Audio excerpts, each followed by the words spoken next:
In today's video, I'm going to teach you how to add and record a synth track in Soundtrap.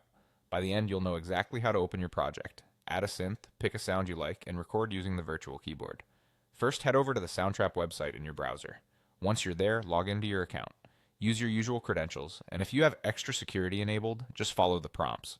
After signing in, go to your projects. This is where all your sessions are stored. Pick the project you want to work on and open it so you can jump into the editing environment.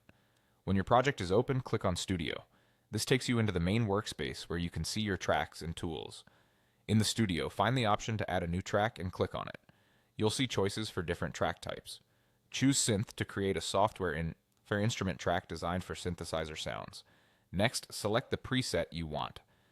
Presets are curated sounds, pads, basses, leads, plucks, and more, so you can quickly get a tone that fits your song.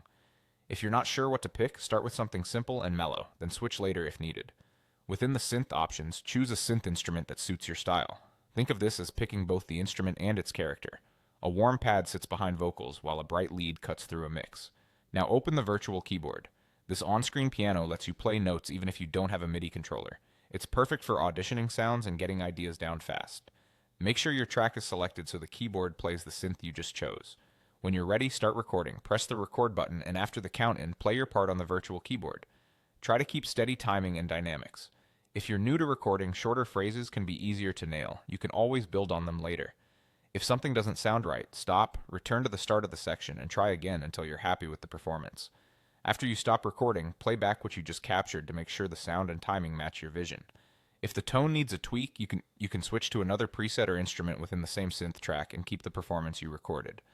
That's it. Go to Soundtrap, log in, open your project, enter the studio, add a new track, pick synth, choose your preset and instrument, open the virtual keyboard, and start recording your ideas.